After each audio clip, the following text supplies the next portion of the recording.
A paz do Senhor, meus irmãos. Tudo bem com vocês? Graças a Deus. Estamos unidos mais uma vez para comentarmos a lição de número 5, que está intitulada Libertos do Pecado para uma Vida em Cristo. Então, é uma lição muito boa. Nós vamos discorrer a respeito desse assunto, um comentário. Eu peço aos irmãos que se inscrevam no canal para ajudar na divulgação. Compartilhe, comente a respeito do nosso trabalho. A leitura bíblica em classe se encontra em Efésios capítulo 2, do versículo 1 ao versículo de número 10. Como os irmãos podem ver, é uma leitura muito extensa. Nós não vamos fazê-la aqui agora para ganharmos tempo. No entanto, é muito importante que os irmãos meditem nesta leitura para uma melhor compreensão do assunto.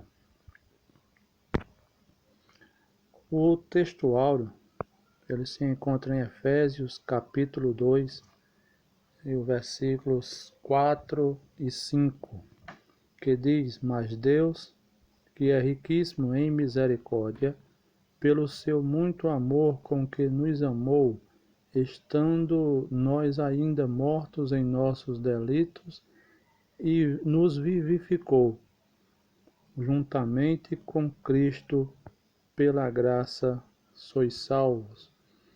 O texto áureo da nossa lição, ele traz um resumo do assunto que nós vamos discorrer em toda esta lição. A verdade prática diz: por meio da maravilhosa graça fomos libertos do pecado, perdoados e salvos da condenação, e ainda recebemos o direito à vida eterna.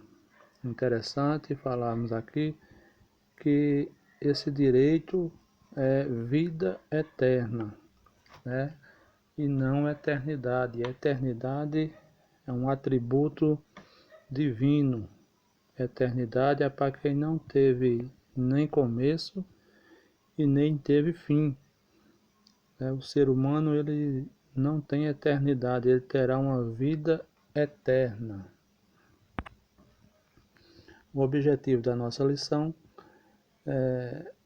diz o seguinte, o objetivo geral diz o seguinte: revelar que a graça salvadora de Cristo nos garante vida eterna. Que nós discorremos agora há pouco, não eternidade, e sim vida eterna. Os objetivos específicos falam de 3. O primeiro é refletir sobre a nossa natureza pecaminosa. O segundo é explicar que fomos vivificados pela graça. Esse primeiro aqui, ele vai falar sobre a nossa natureza, ele está incluindo a minha e a sua, a nossa natureza pecaminosa, que enquanto estivermos aqui, nesse plano, estaremos lutando contra essa natureza. Ele vai falar aqui também e explicar que fomos vivificados pela graça. Nós recebemos vida pela graça, como diz lá em Tito 2, que a graça se há manifestado em Cristo. O terceiro, ele fala do informar que nossa salvação vem de Deus e não das obras. Ao contrário de muitos segmentos que pensam que por muito fazerem, eles estarão herdando essa vida eterna. Na realidade, a Bíblia mostra que é totalmente o contrário. A salvação, ela não vem pelas obras, mas ela nos impulsiona a boas obras. né? A salvação as obras são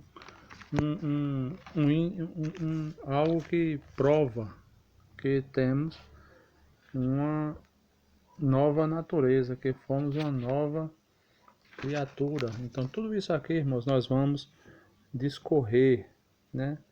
Nós vamos discorrer e eu quero já pedir de antemão, os irmãos não esqueçam, irmãos, não esqueçam de estar aí comentando a nosso comentário, né? Faça o seu comentário a respeito do nosso trabalho. Inscreva-se para facilitar a nossa divulgação com os irmãos, né? Então vamos lá, vamos dar continuidade. A nossa introdução diz o seguinte: a presente seção da Epístola aos Efésios apresenta relevantes aspectos doutrinários da salvação. Efésios 2, capítulo 1. Efésios capítulo 2, versículo 1 a 10. Nela, o apóstolo descreve a libertação dos pecados como favor imerecido dado por Deus aos salvos, a fim de que eles desfrutem de uma nova vida com Cristo. Então vamos lá, vamos aqui para o primeiro ponto. O primeiro ponto da nossa lição, ela vai falar a antiga natureza morta em ofensas e pecados. No início da epístola, o apóstolo Paulo lembra que antes da regeneração estávamos mortos em ofensas, pecados e éramos, por natureza, filhos da ira de Deus. Ele vai mostrar aqui que por causa do pecado, antes da nossa regeneração, éramos filhos da ira de Deus, afastados, da graça, afastados da misericórdia de Deus. Então vamos lá, o primeiro ponto. 1.1. Nossa condição anterior. Como é que nós vivíamos? Vamos ver aqui. E vos vivificou, estando vós mortos em ofensas e pecados. Agora observe aqui, irmãos, a palavra ofensa no grego é paraptoma. Tem o sentido de um passo em falso, de forma deliberada. De forma deliberada. É algo que se faz deliberadamente, propositalmente, consciente. Então, esse passo em falso é o que distanciou o homem de Deus. Quando o homem pecou lá no jardim do Éden, por exemplo, foi um passo em falso deliberado, porque houve um aviso prévio, Deus avisou para que o homem não provasse da árvore do conhecimento do bem e do mal. Mesmo assim, deliberadamente ele foi lá, cedeu à tentação e comeu da árvore do conhecimento. O termo pecado é amartia, o qual descreve como aquele que erra o alvo. Em vista disso, o homem, em sua natureza decaída, é diagnosticado como morto. Então, a própria Bíblia diz, Deus alertando o homem, dizendo: no dia em que dessa árvore comer, certamente morrerá. Mas aquela morte ali não era apenas uma morte espiritual, mas também física. Então foi deliberado, o homem comeu e desobedeceu, e maculou, modificou a natureza humana antes da queda, que era perfeita. E agora o homem passou a ter uma natureza deformada, longe daquilo que Deus tinha planejado para o homem. E isso esse pecado, até hoje tem deformado o homem, não só espiritualmente, como também moralmente, né? E esse pecado inevitavelmente separa o homem de Deus, né? Separa o homem de Deus. Isso está lá em Isaías capítulo 59 e o verso 2. Então, nós vamos discorrer sobre isso, como já estamos vendo aqui, que o homem está em uma natureza deformada, longe daquilo que Deus planejou para a sua vida. A forma mais simples de entender esse texto é dividir em 3 tempos: passado, presente e futuro. Vamos ver agora no versículo 3, no passado, o que éramos no passado. Aí o texto vai dizer que éramos andantes perdidos, né? Que éramos andantes perdidos, lá aqui no versículo de número 2. E no versículo de número 1, éramos mortos, né? Nesse versículo 3, 1 e o versículo 3, éramos mortos em delitos e em pecados. Esse tipo de morte é espiritual, isto é, morto em Deus, em relação a Deus, né? Estávamos mortos para com Deus. Mas a Bíblia diz que Cristo nos deu vida e vida em abundância. Nesse versículo de número 2 do texto, ele fala que éramos andantes perdidos, né? Não tínhamos uma direção correta, não tínhamos uma direção certa. Seguíamos o curso deste mundo, né? Seguir o curso deste mundo estando condicionado a uma peregrinação sem destino certo. Estávamos sob o domínio do espírito do mundo e andávamos segundo a vida deste mundo, né? Isso é, sem direção, né? Sem Deus, errantes, né? Quando Cristo disse que Ele próprio, Ele é o caminho, né? E nós estávamos longe e afastados desse caminho, né? Fazíamos a vontade da carne, né? Fazíamos a vontade dos pensamentos. A carne física é inconsciente e o que a torna pecaminosa é desequilibrada são os desejos da natureza pecaminosa dominante, né? Quando o homem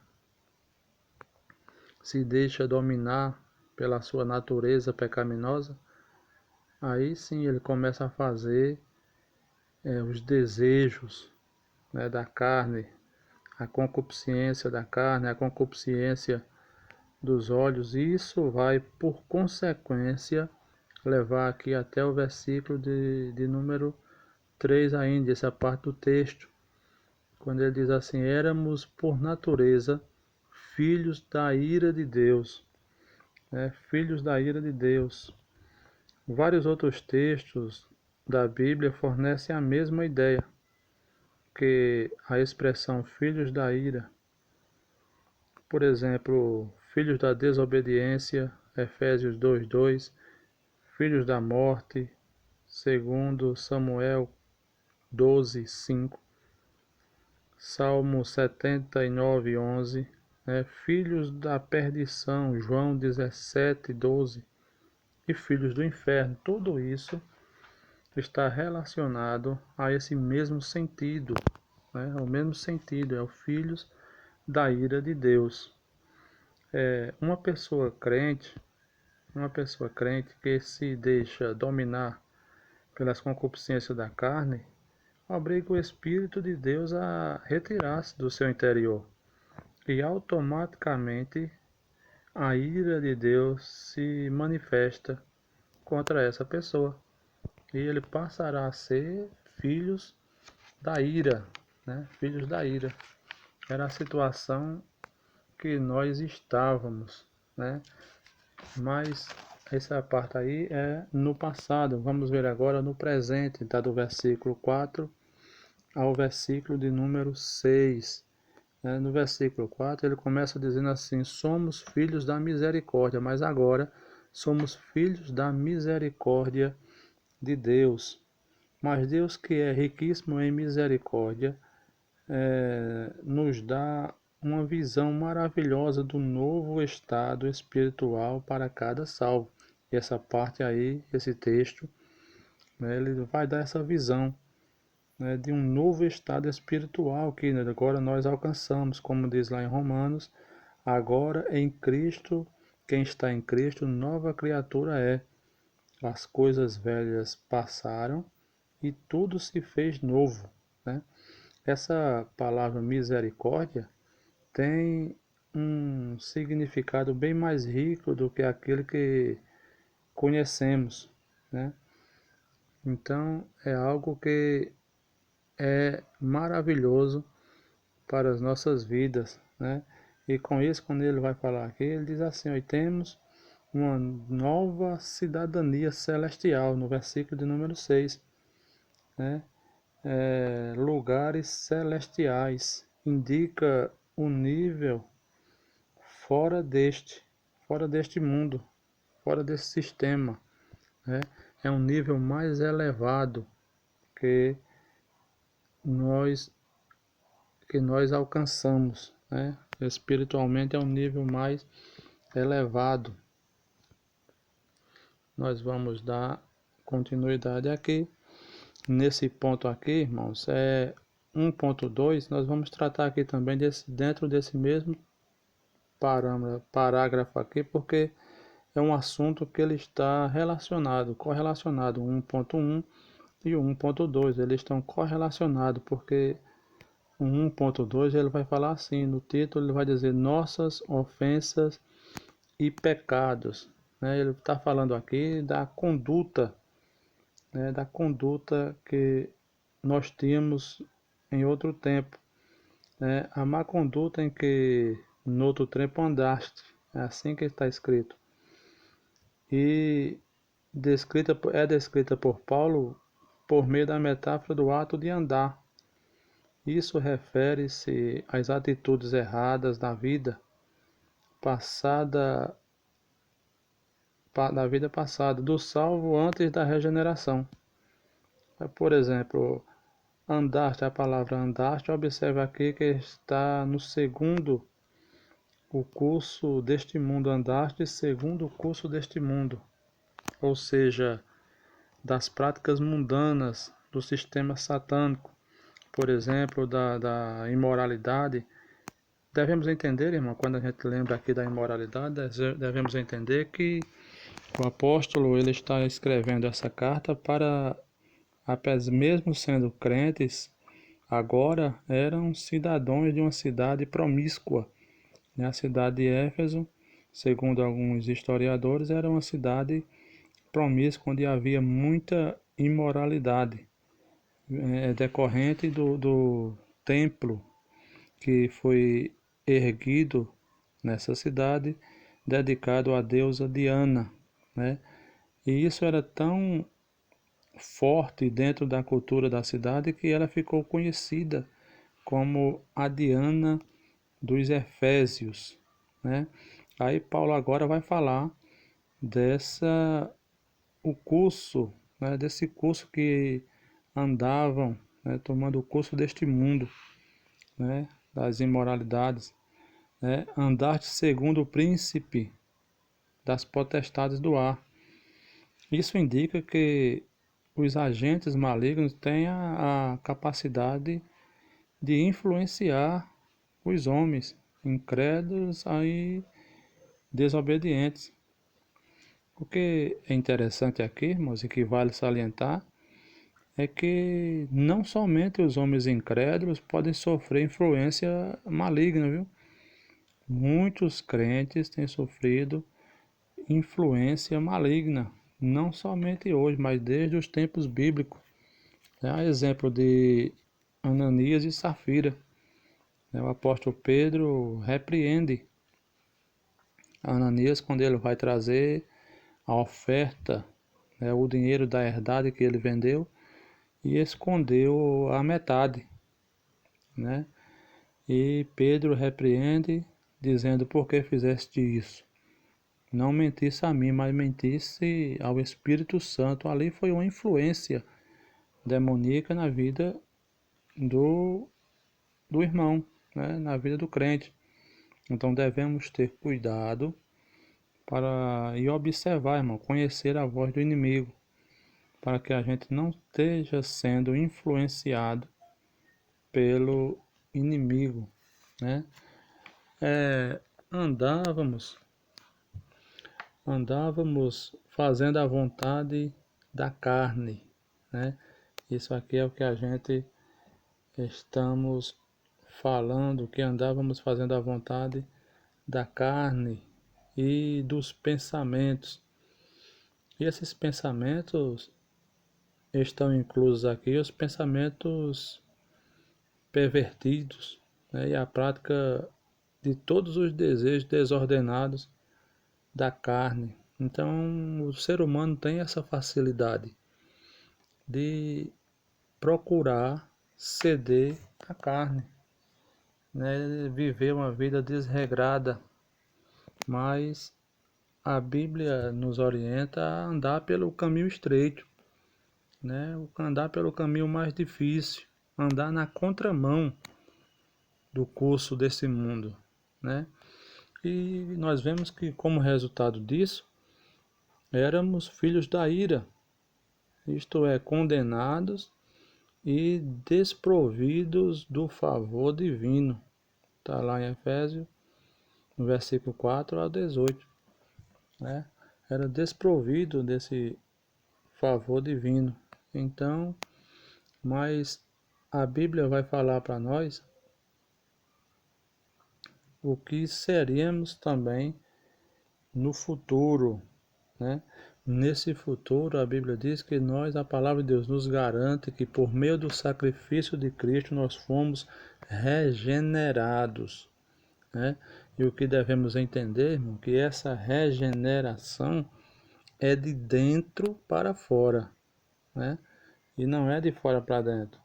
Tem muita gente que está aí de paletó e gravata, bonito por fora, mas por dentro é como Jesus falou, são sepulcros que estão caiados, é bonito por fora, mas oco, podre por dentro.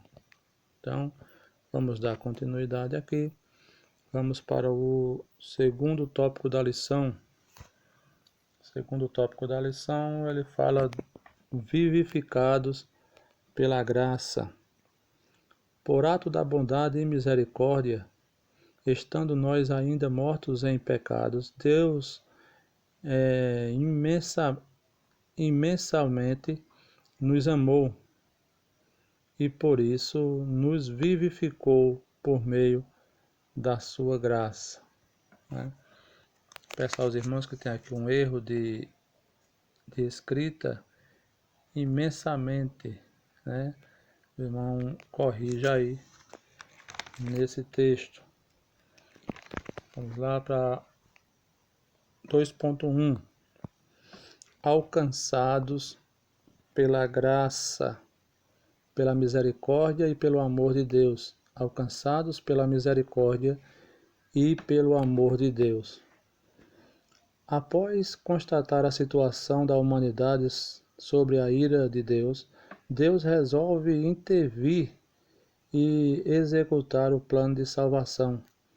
Plano este, irmão, que a Bíblia vai dizer que estava já planejado desde a fundação, desde antes da fundação do mundo, né? Alguém pode pensar que Deus foi pego de surpresa ou teve que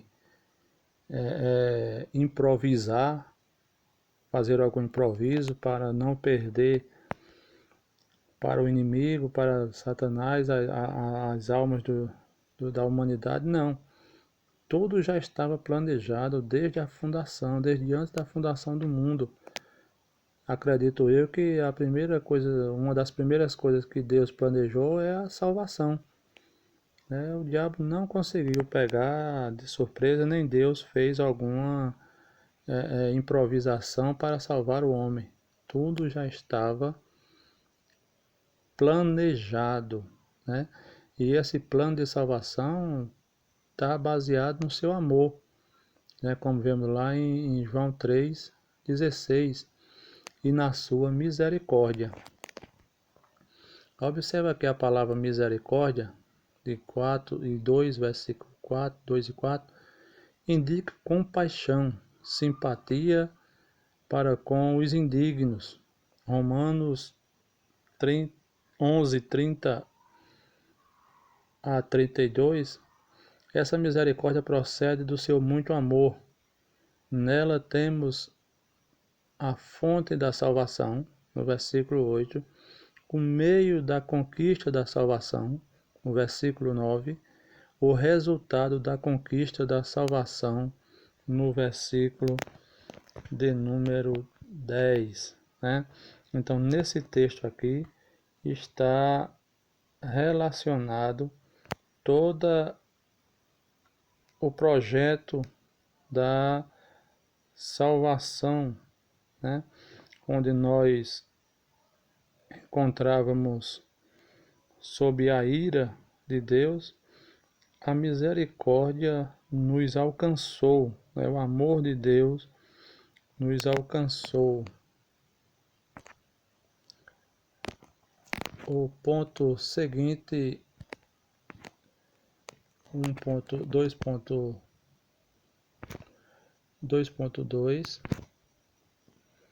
ele vai falar o seguinte: vivificados por sua graça, né? 2.2,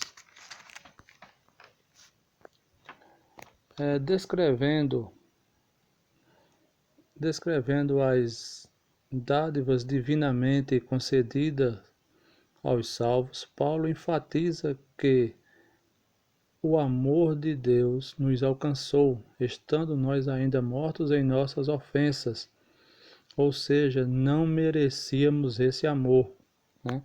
Nós não tínhamos condição nenhuma, né? Não merecíamos, mas Deus delegou por muito nos amar, por misericórdia, né? Como vimos em Romanos 3:23, porque todos pecaram e destituídos estão da glória de Deus. Estávamos todos, irmãos, vivendo sob a influência do inimigo, a mentalidade, a mente humana dominando o corpo e o homem cedendo à carne, cedendo à vontade da carne, mas o amor de Deus nos alcançou, estando nós ainda mortos em nossas ofensas. Observe que o homem não havia feito nada para galgar alguma coisa, estando nós ainda mortos em nossas ofensas, né? Essa frase quer dizer que nascemos de novo. Nascemos de novo. João 3:3. Não estamos mais mortos, pois Cristo nos deu a vida eterna. Cristo nos deu outra vida. Então, a maldição do pecado, da condenação, ela foi até a cruz. Na cruz, Cristo nos dá uma nova direção, uma nova vida. Ele quebra a maldição do pecado e da condenação eterna. 2.3 Exaltados por sua graça. O apóstolo dos gentios ainda destaca que o poder de Deus nos ressuscitou juntamente com Cristo e nos fez assentar em lugares celestiais, né? Observe a palavra juntamente. Indica que Deus concede ao homem os mesmos benefícios alcançados por Cristo. A ressurreição, a vida eterna e o galardão nos céus, né? 1 aos Coríntios 15, 3 a 8. Né? Desse modo, entendemos que a salvação e seus privilégios são conferidos aos homens pela graça, por favor divino, né? Imerecido. Agora, já que é pela graça e entendemos que nada fizemos para merecer essa maravilhosa graça, cabe agora ao homem lutar para se manter salvo até o último dia. Observe que não é lutar para salvar-se, para alcançar a salvação, mas para se manter salvo, né? A gente precisa se manter, não tem aquele negócio que muitos acham que agora eu estou vivendo o período da graça, eu posso agora fazer o que quiser. Não, não é bem assim. Cabe a nós lutar para se manter salvo, porque esse negócio de uma vez salvo, salvo para sempre, isso não tem fundamento, né? Não tem fundamento. Então você precisa se manter santo, né? E entender que até o próprio Cristo nos orienta e diz que sem Ele nada podemos fazer. Então nós somos alcançados, esse amor nos alcançou por meio de Cristo, né? Então sem Ele nada podemos fazer. Vamos partir aqui para o próximo tópico da lição e o último tópico, que fala: a salvação não vem pelas obras. Em Efésios capítulo 2, versículo 8 a 10, Paulo revela que a salvação não depende das obras humanas, ao contrário do que muitos pensam, viu? Muitos segmentos têm essa ideia de que fazendo esmolas, ajudando outras pessoas, você vai conseguir salvação. Não. Isso aí deve ser feito, sim, mas que não vai trazer resultado de salvação para ninguém, porque a salvação não vem pelas obras, mas sim por obra e graça do nosso Senhor, né? 3.1 A graça como meio de salvação. Observe aqui que não é obras como meio de salvação, mas sim a graça. A salvação inclui na libertação da morte, da escravidão, do pecado e da ira divina. Portanto, a salvação é o livramento do poder da maldição do pecado e da morte, e a ressurreição e a restituição do homem à comunhão com Deus. Hebreus 2:15.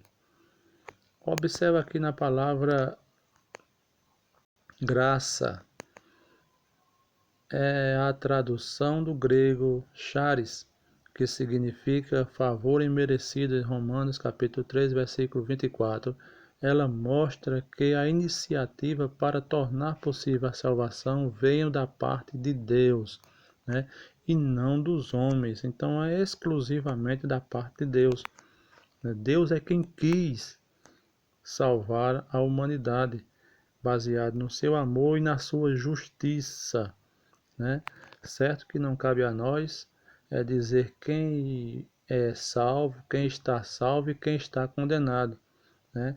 Cabe a nós cuidar da nossa própria salvação, né? E por isso diz aqui, ó, é por meio da graça que Deus ativa o livre-arbítrio e capacita o pecador para que responda com fé ao chamado do Evangelho. Romanos capítulo 11 e o versículo 6. Ainda assim, o ser humano é livre para escolher entre os dois caminhos, a salvação e a perdição. O que é interessante aqui é que ele vai falar do livre-arbítrio, né? É outra doutrina que tem trazido muitos dilemas, tem trazido muitos debates acerca desse assunto. Entretanto, a Bíblia vai dizer que mesmo nós ainda tendo o livre-arbítrio, né, Deus nos ajuda a decidir, né, entre o bem e o mal. A Bíblia mostra desde o princípio Deus orientando o ser humano para que ele não tome as decisões erradas, mas o livre-arbítrio dá o direito, né, do homem ouvir a voz do Senhor ou simplesmente ignorar, né? A sua liberdade do ser humano, a liberdade do ser humano não foi eliminada e a graça pode ser resistida, né? A graça ela pode ser resistida. A pessoa pode não querer acreditar ou aceitar o sacrifício de Jesus Cristo, né? Mas o poder de Deus ele pode transformar o ser humano. Isso não quer dizer, mesmo o homem não querendo ser salvo, não quer dizer que Deus o deixa de mão, não. Deus está sempre de braços abertos para o ser humano. 3.2 Obras como evidência de salvação. Aqui Paulo usa duas negações para endossar a origem da salvação. A primeira é: isso não vem de vós, né? Isso não vem de vós. Trata da salvação pela graça que provém de Deus, João 3,16. Ou seja, não foi por merecimento. Eu não fiz nada para merecer esse sacrifício, né? Não vem de mim, não tem nada em mim que possa promover essa salvação, né? Não vem de mim, nem tampouco vem daquilo que eu pratico, né, para ganhar.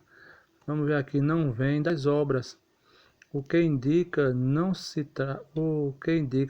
tratar de uma recompensa, né, de algum ato humano. Essa informação exclui a possibilidade de alguém ser salvo por esforço pessoal. Quer ajudar? Ajude. Quer fazer uma boa ação? Faça. Mas não acredite que isso vai lhe garantir salvação. Não. Se ajudar o próximo é dever de todo ser humano. É dever seu, é dever meu, é dever nosso, né? Ajudar o próximo. Mas que não vá com o propósito de adquirir salvação por meio de obras, né? Que não tem como ser assim. Uma transformação ocorreu, né? A gente observa que aceitamos a Cristo e agora temos uma nova natureza. Uma transformação ocorreu. Como a salvação é uma realização divina, agora somos feitura sua, criados em Cristo para as boas obras. Está lá do versículo 2, capítulo 2, verso 10. Essa transformação é de dentro para fora. E agora somos uma nova criatura, segundo aos Coríntios, capítulo 5, e o versículo 17. Isso significa dizer que muitos de nós estão bem vestidos, em cima dos púlpitos, mas transformaram-se de fora para dentro, ou talvez não chegou nem ao lado interno ainda. Tá só aquela transformação do lado de fora. Transformou-se as vestes, transformou-se os atos, mas não transformou os sentimentos, os pensamentos, né? Então, é preciso que essa transformação seja interna, prioritariamente interna, porque o exterior ele vai refletir o que está dentro, né? O próprio Senhor falando, ele disse: a boca fala do que o coração está cheio, né? Então, essa transformação precisa ser de dentro para fora. Agora, em Cristo, somos instados a andar fazendo boas obras, não como meio para ser salvo, mas como evidência da salvação. É aquela velha conversa de dizer: eu sou salvo não pelo que faço. O que faço, faço porque sou salvo, né? Então, fica assim entendido que nenhuma medida de esforço próprio ou de devoção religiosa pode realizar salvação em ninguém, né? Estamos partindo aqui para o final. Espero que esse comentário tenha lhe ajudado de alguma forma e peço mais uma vez que nos ajude, inscreva-se no canal, deixe seu like aí, colabore conosco, deixe seu comentário, visto que entenda, irmãos, que nós estamos iniciando, né? Estamos no começo, estamos aprendendo ainda, né, a trabalhar com essa ferramenta, né? Ore para que Deus nos ajude e assim a gente possa dar prosseguimento a esse projeto, né? Vamos aqui para a conclusão. Diz o seguinte: antes da regeneração éramos filhos da ira e condenados à perdição eterna, mas Deus, por causa do amor divino, por meio da manifestação da graça, nos tornamos filhos por adoção, e isso independe de obras, né? Isso aqui não tem nada a ver com as nossas obras. Como já falei, nós fazemos as obras não para ser salvos, mas porque já somos salvos e o Espírito Santo em nós nos impulsiona a fazer a obra do Senhor. Que Deus em Cristo vos abençoe, irmãos. Orem por nós, orem pela igreja, orem pelo país, para que nós possamos passar por esse momento de turbulência. E eu tenho plena convicção de que Deus não perdeu o controle. Lembre-se disso. Deus não perdeu o controle da situação. Que Deus abençoe você e sua família, em nome de Jesus. Até a próxima.